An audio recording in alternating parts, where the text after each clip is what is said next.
Hello dear job experience, very very good evening.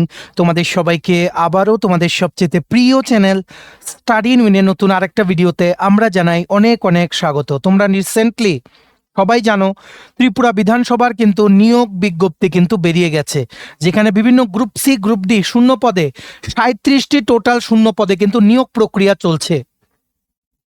তো সেই নিয়োগ প্রক্রিয়াতে তোমরা যাতে সাকসেসফুলি যখনই পরীক্ষা হবে সাকসেসফুলি তোমরা যাতে ক্লিয়ার করতে পারো, আমরা আজকে থেকে ক্লাস কিন্তু শুরু করে দিচ্ছি ত্রিপুরার আপকামিং অ্যাসেম্বলি রিক্রুটমেন্টের পরীক্ষার জন্য।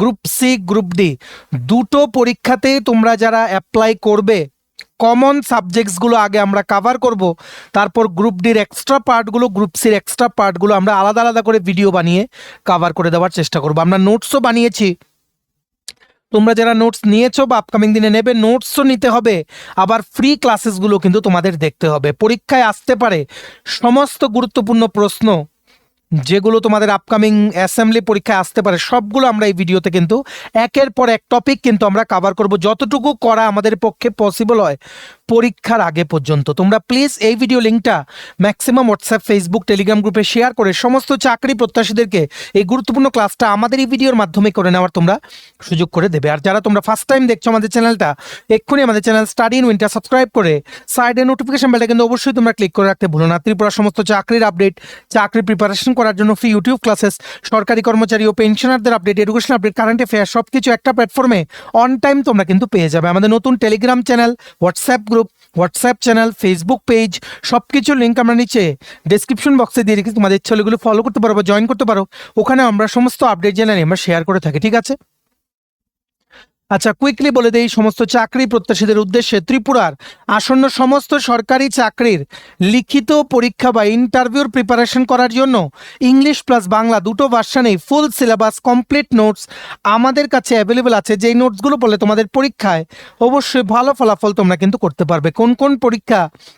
For example TRBT, STGT, social science বা arts, ward secretary, Tripura assembly, group C group D recruitment, টিপিএসসির দ্বারা বিভিন্ন পরীক্ষাগুলো যেগুলো কন্ডাক্ট করা হবে সেগুলো নোট, যেমন স্টেনোগ্রাফার, প্রিলিমস ও mains, combine 4, excise sub inspector, youth organiser, senior computer assistant, Tripura হাইকোর্টের এলডিসিপিএ, গ্রুপ ডি পরীক্ষা, ইউথ অ্যাফেয়ার্স অ্যান্ড স্পোর্ট ডিপার্টমেন্টের junior PI, JRBT 2 group C group D, forester forest guard, Tripura police sub inspector constable, SSC GD constable, RRB NTPC group D, CBSC recruitment, Kendriya Vidyalaya, Navodaya Vidyalaya, Eklavya model residential স্কুলের recruitment সহ বিভিন্ন upcoming forester forest guard সমস্ত চাকরির পরীক্ষার complete updated syllabus wise notes পেতে তোমরা এক্ষুনি আমাদের সাথে কল বা হোয়াটসঅ্যাপের মাধ্যমে যোগাযোগ করে নিতে পারো। আমাদের কন্ট্যাক্ট নাম্বার হচ্ছে 6033157164। আবার বলে রাখছি 6033157164। তোমরা নাম্বারটা সেভ করে আমাদের হোয়াটসঅ্যাপে মেসেজ করো, ঠিক আছে?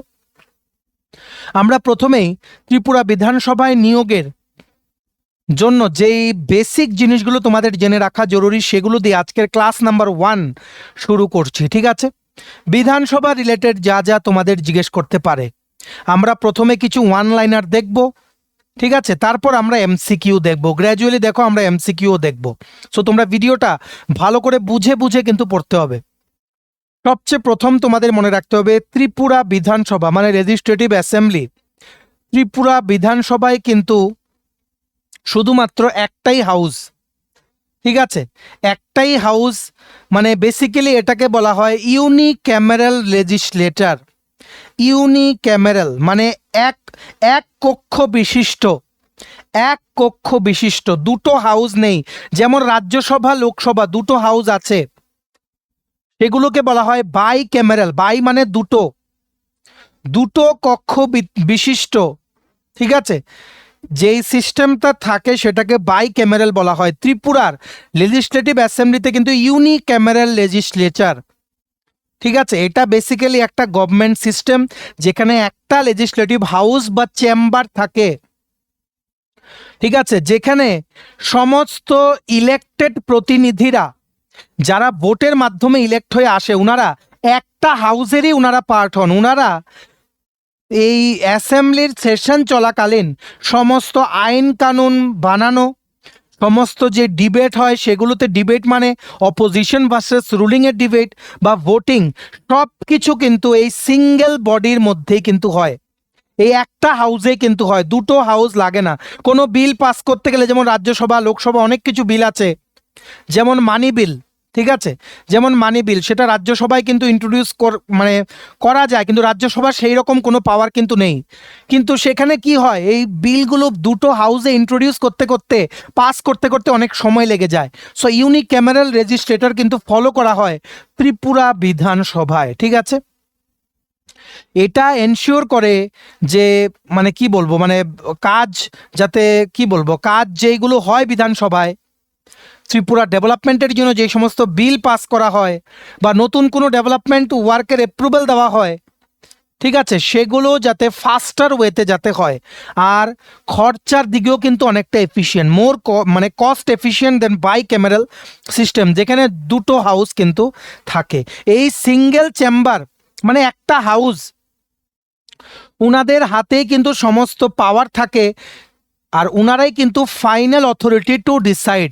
তার জন্য কুইক ডিসিশন কিন্তু নেওয়া হয়, যার জন্য সময় বাঁচে, টাকা বাঁচে, সব দিকে কিন্তু সেটা অ্যাডভান্টেজিয়াস, ঠিক আছে।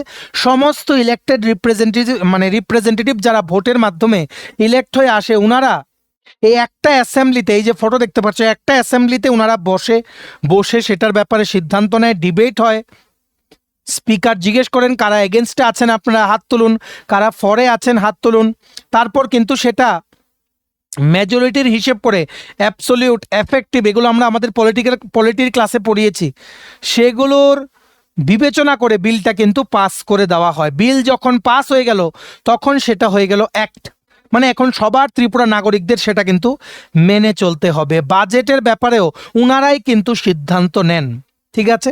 আশা করি তোমরা বুঝতে পেরেছ। আর ত্রিপুরার এই ইউনিক্যামেরাল সিস্টেমের মতো নিউজিল্যান্ড বা সুইডেন, যে সমস্ত ছোট ছোট দেশগুলো আছে, স্মল কান্ট্রিজ, সেখানেও কিন্তু ইউনিক্যামেরাল লেজিসলেচার সিস্টেম কিন্তু ফলো করা হয়, ঠিক আছে। মানে প্রসেসগুলো অনেক সিম্পল করার জন্য, ঠিক আছে, আর আপার আর লোয়ার হাউসের মধ্যে কোনো কনফ্লিক্ট অ্যাভয়েড করার জন্য এটা বেস্ট, ঠিক আছে। এক কথায় বলতে পারো খুব তাড়াতাড়ি প্রশাসনের সমস্ত কাজকর্ম, ডেভেলপমেন্টাল অ্যাক্টিভিটিস সব কিছু চালিয়ে যাওয়ার জন্য ইউনিক্যামেরাল লেজিসলেটরটা actually it is very much helpful for smaller states like Tripura. তার জন্যই ত্রিপুরা বিধানসভা এটা কিন্তু আসতে পারে, Tripura assembly follows unicameral structure where there is one legislative house বা চেম্বার, ঠিক আছে। আশা করি তোমরা বুঝতে পেরেছো। এবার বেশ কিছু ইম্পর্টেন্ট জিনিস জেনে নাও। 1949 সনে ত্রিপুরা ভারতের সাথে মার্জ হয়ে গেল। মার্জ হওয়ার পর ত্রিপুরা হয়ে গেল পার্ট সি স্টেট। তারপর হলো ইউনিয়ন টেরিটরি 1956। 1 সেপ্টেম্বর 1956 থেকে কেন্দ্র শাসিত অঞ্চল হয়ে গেল ত্রিপুরা, ইউনিয়ন টেরিটরি। তারপর 15 আগস্ট 1957 সনে ত্রিপুরায় ফর্ম করা হলো টেরিটোরিয়াল কাউন্সিল, ত্রিপুরা আঞ্চলিক পরিষদ। টেরিটোরিয়াল কাউন্সিলকে কি বলা হয়? আঞ্চলিক পরিষদ।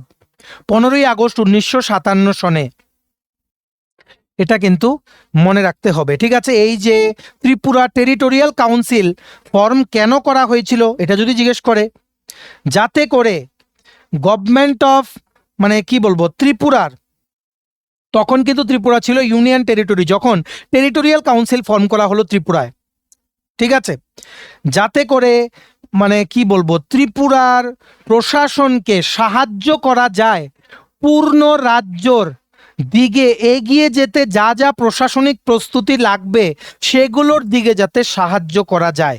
তখন কিন্তু ছিল ইউনিয়ন টেরিটরি ত্রিপুরা, কেন্দ্র শাসিত অঞ্চল। তখন ত্রিপুরাতে কিন্তু মেইন কোনো ডাইরেক্ট সেন্ট্রালের দ্বারা কিন্তু পরিচালনা করা হতো থ্রু এ চিফ কমিশনার, ঠিক আছে, যাতে প্রিপেয়ার করা যায় ত্রিপুরার প্রশাসনকে, সেইভাবে যাতে তৈরি করা যায় আগামী দিনে ফুল স্টেটহুড পাওয়ার জন্য। তার জন্যই ত্রিপুরা টেরিটোরিয়াল কাউন্সিল কিন্তু 15 আগস্ট 1957 সনে কিন্তু ফর্ম করা হলো, ঠিক আছে। দেখো এটা বেসিক্যালি আমরা পুরো জিনিসটা তোমাদের বলে দেই। 1949 সনে, ভালো করে শুনে রাখবে, 1949 সনে ত্রিপুরা ইন্ডিয়ার সাথে মার্জ হয়ে গেল। সি ক্যাটাগরি স্টেটের দরজা দেওয়া হলো ত্রিপুরায়। ঠিক আছে, মার্জারের পর মানে দুটো একসাথে মিলে যাওয়ার পর, ত্রিপুরা ভারতের পার্ট হয়ে যাওয়ার পর একটা ডিমান্ড উঠছিল যে ত্রিপুরাতে যাতে একটা ডেমোক্রেটিক গভর্নমেন্ট যাতে এস্টাবলিশ করা হয়। ঠিক আছে, ডেমোক্রেটিক গভর্নমেন্ট যাতে মানে এস্টাবলিশ করা হয়। তখন ত্রিপুরা ছিল ইউনিয়ন টেরিটরি, তখন ত্রিপুরার হেড ছিলেন একজন চিফ কমিশনার। ঠিক আছে, সো চিফ কমিশনারের বদলে ত্রিপুরাতে যাতে মানুষের দ্বারা ইলেক্ট করা একটা গভর্নমেন্ট যাতে এস্টাবলিশ করা হয় সেটার কিন্তু ডিমান্ড উঠছিল। তারপরে কিন্তু ত্রিপুরা টেরিটোরিয়াল কাউন্সিল কিন্তু ফর্ম করা হলো, কারণ ত্রিপুরার মানুষ ডিমান্ড করছিল ইলেক্টেড রিপ্রেজেন্টেটিভসরা ওনাদের ভোটের মাধ্যমে ইলেক্ট হওয়া প্রতিনিধিরা যাতে ওনাদের গভর্ন করেন এরকম একটা সিস্টেম আনার জন্য, ডেমোক্রেটিক সিস্টেম আনার জন্য, যাতে ওনারাও যাতে আইন কানুনের যেই মানে আইন কানুন বানানোর যে প্রক্রিয়া বা প্রশাসন চালানোর যে প্রক্রিয়া সেটাতে মানুষ যাতে ইনডাইরেক্টলি যাতে পার্টিসিপেট করতে পারে। ঠিক আছে, এই ত্রিপুরা টেরিটোরিয়াল কাউন্সিল অ্যাস্টাবলিশ হয়ে যে লোকাল যে নেতারা এদেরকে একটা সুযোগ করে দিল গভর্নেন্সের পার্ট হওয়ার জন্য, গভর্নমেন্টের কাজে এনারাও অংশগ্রহণ করতে পারবে, এটার একটা ওনারা কিন্তু ত্রিপুরা টেরিটোরিয়াল কাউন্সিল কিন্তু ওনাদের এই জিনিসটা কিন্তু করে দিল। ঠিক আছে, আর এই ত্রিপুরা টেরিটোরিয়াল কাউন্সিলটার বেসিক্যালি ছিল যে চিফ কমিশনার তখন ছিলেন, চিফ কমিশনারকে আইন কানুন বানানোর জন্য সাহায্য করা, অ্যাসিস্ট করা বা সাহায্য করা, বিভিন্ন যেই মানে কি বলবো মানে রিজিয়নাল যে ইস্যুসগুলো ছিল, যেমন মানে শিক্ষা, স্বাস্থ্য, কৃষি, এগুলোতে আইন কানুন বানানোর জন্য লোকাল লিডার্সরাই কিন্তু ত্রিপুরা টেরিটোরিয়াল কাউন্সিলের পার্ট ছিল। ওনারা চিফ কমিশনারকে কিন্তু অ্যাসিস্ট বা হেল্প কিন্তু করতো। ঠিক আছে, বেসিক্যালি ত্রিপুরা টেরিটোরিয়াল কাউন্সিল একটা ট্রেনিং প্ল্যাটফর্ম হিসেবে কিন্তু কাজ করলো, যাতে করে ডেমোক্রেটিক পলিটিক্সের যাতে মানে দিকে যাতে ত্রিপুরা এগিয়ে যেতে পারে, আলটিমেটলি ত্রিপুরা যাতে পূর্ণ রাজ্যর মর্যাদা যাতে পেতে পারে। ঠিক আছে, এর বেশি আর কি বোঝাবো বলো। ত্রিপুরা টেরিটোরিয়াল কাউন্সিল এভাবেই ফর্ম হলো। This is important very much for this upcoming assembly exam. কেন?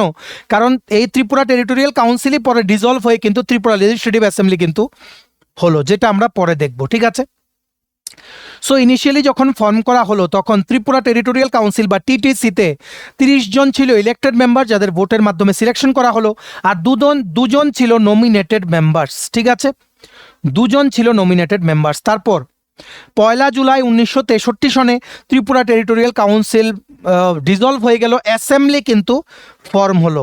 ঠিক আছে, অ্যাসেম্বলি মানে বিধানসভা কিন্তু ফর্ম হলো ত্রিপুরায়। আর বিধানসভা ফর্ম হওয়ার পর সবচেয়ে প্রথম শচীন্দ্র লাল সিং প্রথম চিফ মিনিস্টার হিসেবে উনি কিন্তু শপথ নিলেন। He was from the Indian National Congress. এগুলো কিন্তু ভালো করে মনে রাখতে হবে। 1967 সনে এটাও কিন্তু প্রশ্ন আসে, 1967-এ 30 জন মেম্বারকে ইলেক্ট করার জন্য বিধানসভার ইলেকশন কিন্তু অনুষ্ঠিত হলো। 1967 first election to the 30 member legislative assembly was held. তারপর চলে আসো 21শে জানুয়ারি 1972, ত্রিপুরা পেয়ে গেল পূর্ণ রাজ্যের মর্যাদা, full statehood under North East reorganisation act 1971। এটাও কিন্তু প্রশ্নতে আসে। ঠিক আছে, যেই ত্রিপুরা ফুল স্টেটহুড পেয়ে গেল তার সাথে সাথে 1972 সনে অ্যাসেম্বলি বিধানসভার সিটের সংখ্যা 30 থেকে বাড়িয়ে 60 করে দেওয়া হলো। আর পূর্ণ রাজ্যের মর্যাদা পাওয়ার পর অ্যাসেম্বলির প্রথম ইলেকশন হলো মার্চ মাসে 1972-এ।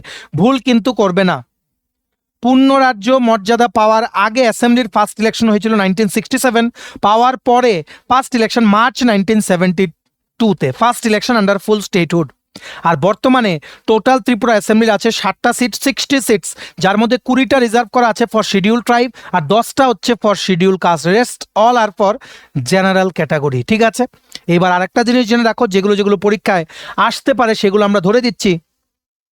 অ্যাসেম্বলির বেসিক্যালি মেইন মানে এই বললাম যে ইউনিক্যামেরাল লেজিসলেচার, যেখানে দুটো হাউস থাকে না, একটা হাউস বা চেম্বার থাকে যেখানে সমস্ত ইলেক্টেড রিপ্রেজেন্টেটিভসরা বসে সমস্ত ডিসিশন নেয়। কার নির্দেশে নেয়? স্পিকারের নির্দেশে নেয়। ঠিক আছে, স্পিকারের নির্দেশে কিন্তু ওনারা এই সিদ্ধান্তগুলো কিন্তু স্পিকারই কিন্তু পাস করে, ফাইনালি গ্রিন সিগন্যাল কিন্তু দেয়। ঠিক আছে, so speaker is a very important person for the legislative assembly. Speaker হতে গেলে অ্যাসেম্বলির অবশ্যই ভারতের নাগরিক হতে হবে, মিনিমাম বয়স হতে হবে 25 বছর। কোনো ক্রাইমের হিস্ট্রি থাকা চলবে না, তাছাড়া অন্যান্য কোনো অফিসে যেখান থেকে স্যালারি পায় এরকম কোনো কোনো অফিসে কাজ করা চলবে না। ভারতের সিটিজেন হতে হবে, 25 বছর বয়স হতে হবে, কোনো ক্রিমিনালের বা ক্রাইমের কোনো হিস্ট্রি থাকতে পারবে না, কোনো অফিস হোল্ড করতে পারবে না, ঠিক আছে। আর স্পিকার ইলেক্ট করা হয় 5 বছরের জন্য। একটা নতুন সরকার যখন ইলেক্ট করা হয়, যেই এমএলএসরা থাকেন, মেম্বার অফ লেজিসলেটিভ অ্যাসেম্বলি, যেনারা ভোটের মাধ্যমে অ্যাসেম্বলি ইলেকশনের মাধ্যমে যেনারা নিজ নিজ এলাকা থেকে ওনারা সিলেক্ট হয়ে অ্যাসেম্বলিতে আসেন as the member of legislative assembly, ওনাদের মাঝখান থেকে ভোটের মাধ্যমে কিন্তু স্পিকারকে কিন্তু প্রথম সিটিংয়েই, ভোটের পর প্রথম সিটিংয়ে প্রথম সেশনে কিন্তু ওনাদের মধ্যে থেকে স্পিকারকে কিন্তু সিলেক্ট করা হয়, ঠিক আছে। স্পিকার যদি অ্যাবসেন্ট থাকেন, ডেপুটি স্পিকার উনি কিন্তু প্রিসাইড করেন অ্যাসেম্বলি সেশনে, ঠিক আছে। এইবার এটাও জেনে রাখতে হবে, লিস্ট অফ অ্যাসেম্বলি স্পিকার জিজ্ঞেস করতে পারে। সবচেয়ে প্রথম ত্রিপুরার বিধানসভার স্পিকার ছিলেন উপেন্দ্র কুমার রয়, ইউকে রয়। তারপর মনীন্দ্র লাল ভৌমিক, ওনারা দুজনই ছিলেন ফ্রম ইন্ডিয়ান ন্যাশনাল কংগ্রেস। সবচেয়ে প্রথম কমিউনিস্ট পার্টি অফ ইন্ডিয়া মার্কসিস্টের রুল শুরু হওয়ার পর সবচেয়ে প্রথম বিধানসভার স্পিকার ছিলেন সুধন্য দেববর্মা। ভারতীয় জনতা পার্টির ক্ষমতা আসার পর ত্রিপুরায় 2018-র পর সবচেয়ে প্রথম স্পিকার রেবতী মোহন দাস, ঠিক আছে। আর এখন বর্তমানে লাস্ট যিনি স্পিকার ছিলেন, আনফর্চুনেটলি উনি কিন্তু রিসেন্টলি মারা গেছেন, ঠিক আছে। উনি he was suffering from illness since last 2 months। Unfortunately নিউজটা কিন্তু এলো লাস্ট শুক্রবার, ঠিক আছে।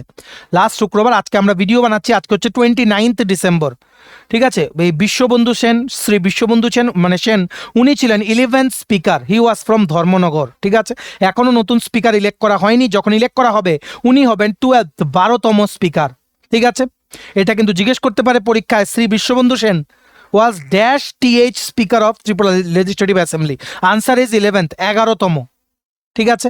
আর স্পিকার, একজন legislative assembly speaker, he is himself the presiding officer of the legislative assembly of Tripura, the main law making body chosen among the sitting members. একটু আগেই বলেছি, নতুন সরকার ইলেক্ট হওয়ার পর নতুন মেম্বারদের নিয়ে লেজিসলেটিভ অ্যাসেম্বলির যখন সেশন বসে, তাদের মাঝখান থেকে স্পিকারকে কিন্তু ইলেক্ট করা হয় প্রথম সেশনেই, ঠিক আছে। আর যদি বলে ডেপুটি স্পিকার, এখন ডেপুটি স্পিকার হচ্ছেন শ্রী রামপ্রসাদ পাল, ওনার কনস্টিটিউয়েন্সি হচ্ছে সূর্যমণিনগর, ঠিক আছে। আর অ্যাবসেন্স অফ স্পিকার, স্পিকার যখন কোনো কারণবশত অ্যাবসেন্ট থাকেন, ডেপুটি স্পিকারে কিন্তু প্রিসাইড করে সেশন হলে সেই সেশনে, ঠিক আছে। সবচেয়ে প্রথম ত্রিপুরা ডেপুটি স্পিকার জিজ্ঞেস করতেই পারে, সবচেয়ে প্রথম ডেপুটি স্পিকার ছিলেন মোহাম্মদ ইরশাদ আলী চৌধুরী, এমডি ইরশাদ আলী চৌধুরী, জিজ্ঞেস কিন্তু করতে পারে, ঠিক আছে। সেকেন্ড ছিলেন মনোরঞ্জন নাথ ছিলেন second deputy speaker of Tripura legislative assembly. Ramprasad Pal বর্তমানে আছেন, উনি হচ্ছেন 14th deputy speaker of Tripura legislative assembly, ঠিক আছে। একের পর এক কিন্তু মনে রাখতে হবে। আশা করি তোমরা বুঝতে পেরেছো, এতটুকুই বেসিক ছিল আমাদের এমসিকিউ পার্টের যাওয়ার আগে। তো এই পার্টটা যেটা এক্সপ্লেন করলাম আজকের ফার্স্ট ক্লাসে, সেটার থেকে ইম্পর্টেন্ট 10টা এমসিকিউ আমরা দেখব, যেগুলো জিজ্ঞেস করতে পারে এই ইন্ট্রোডাক্টরি পার্টটার থেকে। আশা করি তোমরা বুঝতে পেরেছো। যদি কিছু না বুঝে থাকো নিচে কমেন্ট সেকশনে জানাও। চলো এবার আমরা এমসিকিউ গুলো প্র্যাকটিস করে নেই কুইকলি। আচ্ছা, প্রথম question, under which act was the Tripura legislative assembly created? কোন আইনের অধীনে ত্রিপুরা বিধানসভা গঠিত হয়? Correct answer is option number C, government of union territories act 1963, union territories সরকারের আইন, যেটা 1963 সনে। Option number C is the correct answer. Next question, which article of the Indian constitution deals with the composition of state legislative assemblies? রাজ্য বিধানসভার গঠন সংক্রান্ত বিষয়টি সংবিধানের কোন অনুচ্ছেদে রয়েছে? Correct answer is option number B, অনুচ্ছেদ 170, article 170, option number B is the correct answer. Next, who summons and prorogues the Tripura legislative assembly? Tripura বিধানসভা কে আহ্বান ও স্থগিত করেন? Correct answer is option number C, governor. ওনার স্পিচের মাধ্যমে কিন্তু সেশনগুলো শুরু হয়, governor. Option number C is the correct answer. Next, the first elections to the Tripura legislative assembly were held in? Very important question, repeatedly কিন্তু জিজ্ঞেস করা হয়। ত্রিপুরা বিধানসভার প্রথম নির্বাচন অনুষ্ঠিত হয়েছিল কবে? Correct answer is 1967। আর ফুল স্টেটহুড পাওয়ার পর মার্চ 1972-তে কিন্তু অনুষ্ঠিত হয় উইথ 60 সিটস, ঠিক আছে। এই ডিফারেন্সগুলো কিন্তু মনে রাখতে হবে। Answer, correct answer is option number B, 1967। Next, the speaker of the Tripura legislative assembly is elected by, Tripura বিধানসভা স্পিকার নির্বাচিত হন কার দ্বারা? Correct answer is option number C, members of the legislative assembly, বিধানসভার সদস্যদের দ্বারা। Option number C is the correct answer. Next question, which of the following statements is correct about the Tripura legislative assembly? Tripura বিধানসভা সম্পর্কে নিচের কোনটি সঠিক? Correct answer is option number C, it is a unicameral legislator, মানে এটি এক কক্ষ বিশিষ্ট বিধানসভা। একটু আগেই বলেছি option number C is the correct answer. Next, who was the executive head of Tripura during the territorial council period? Territorial council সময়কালে ত্রিপুরার প্রশাসনিক প্রধান কে ছিলেন? Option number C, chief commissioner is the correct answer when Tripura was union territory. Option number C, chief commissioner is the correct answer. Next question, the Tripura territorial council had legislative powers mainly over, Tripura territorial council প্রধানত কোন বিষয়ে আইন প্রণয়নের ক্ষমতা রাখত? Correct answer is option number C, local and developmental subjects, স্থানীয় উন্নয়নমূলক বিষয়। ঠিক আছে, স্থানীয় ও উন্নয়নমূলক বিষয়ে মানে আইন প্রণয়নের ক্ষমতা রাখত Tripura territorial council.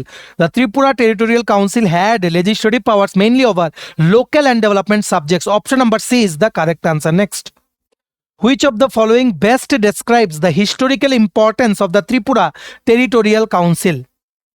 Tripura territorial কাউন্সিলের ঐতিহাসিক গুরুত্ব কোনটি সবচেয়ে ভালোভাবে প্রকাশ করে? ত্রিপুরা টেরিটোরিয়াল কাউন্সিল মানে ত্রিপুরা আঞ্চলিক পরিষদ। ত্রিপুরা আঞ্চলিক পরিষদ, এই আঞ্চলিক পরিষদের ঐতিহাসিক গুরুত্ব কোনটি সবচেয়ে ভালোভাবে প্রকাশ করে? Correct answer is option number C, laid foundation of democratic legislature in Tripura. ত্রিপুরায় গণতান্ত্রিক আইনসভার ভিত্তি স্থাপন করেন ত্রিপুরা টেরিটোরিয়াল কাউন্সিল বা ত্রিপুরা আঞ্চলিক পরিষদ। Correct answer is option number C, ত্রিপুরায় গণতান্ত্রিক আইনসভার ভিত্তি স্থাপন। ঠিক আছে, next, the creation of the Tripura territorial council mark the transition from, Tripura আঞ্চলিক পরিষদের গঠন কোন পরিবর্তনের সূচনা করেছিল? Correct answer is option number B, advisory administration to representative governance, উপদেষ্টা শাসন থেকে প্রতিনিধিত্বমূলক শাসন। Advisory administration to representative governance, very very important question. Option number B is the correct answer. ঠিক আছে, আচ্ছা, এই ছিল আজকের ছোট একটা ভিডিও ক্লাস নাম্বার 1। আমরা ইম্পর্টেন্ট কিছু এমসিকিউ পড়িয়ে দিলাম, প্লাস যেই ফার্স্ট পার্টটা এটা তোমাদের বুঝিয়ে দিলাম। নেক্সট আমরা এই অ্যাসেম্বলির গ্রুপ সি গ্রুপ ডির জন্য বেসিক যা যা লাগে সেটা আমরা নেক্সট ক্লাসে কিন্তু কভার করে দেবো। তোমরা কিন্তু এই ক্লাসটা শেয়ার করো, যদি রেসপন্স ভালো আসে তাহলেই কিন্তু আমরা কন্টিনিউ করবো এই ক্লাসগুলো। So maximum WhatsApp, Facebook, Telegram গ্রুপে শেয়ার করো, যাতে আমরাও পরীক্ষার আগে অ্যাটলিস্ট 50% সিলেবাস হলেও ফ্রি ক্লাসের মাধ্যমে কভার করতে পারি। বাকিগুলো তোমরা আমাদের নোটসে কিন্তু পেয়ে যাবে। সো ম্যাক্সিমাম সোশ্যাল মিডিয়া প্ল্যাটফর্মসে ভিডিও লিঙ্কটা তোমরা কিন্তু শেয়ার করে দিও। ঠিক আছে, ভিডিওটা এতটুকু দেখে থাকলে থ্যাঙ্কস ফর ওয়াচিং, আর ভালো লাগলে অবশ্যই লাইক করে দিও। আর সমস্ত আপকামিং চাকরির পরীক্ষার কমপ্লিট আপডেটেড নোটস পেতে তোমরা এক্ষুনি আমাদের সাথে কল বা হোয়াটসঅ্যাপের মাধ্যমে যোগাযোগ করে নিতে পারো। আমাদের কন্ট্যাক্ট নাম্বার হচ্ছে 6033157164। ভিডিওটা ভালো লাগলে অবশ্যই লাইক করে দিও, চ্যানেলটা অবশ্যই সাবস্ক্রাইব করে দিও। এভাবেই ত্রিপুরা সমস্ত চাকরির আপডেট, চাকরির প্রিপারেশন করার জন্য ফ্রি ইউটিউব ক্লাসেস, সরকারি কর্মচারী ও পেনশনারদের update, education update, current affair সবকিছু একটা প্ল্যাটফর্মে অন টাইম তোমরা কিন্তু পেয়ে যাবে। আমাদের নতুন Telegram channel, WhatsApp group, WhatsApp channel, Facebook page সবকিছু লিঙ্ক আমরা নিচে ডিসক্রিপশন বক্সে দিয়ে রেখেছি। তোমাদের ইচ্ছা এগুলো ফলো করতে পারো বা জয়েন করতে পারো, ওখানে আমরা সমস্ত আপডেট জানালি আমরা শেয়ার করে থাকি। ঠিক আছে, চলো সবাই ভালো থাকবে, take care, bye bye and have a nice day.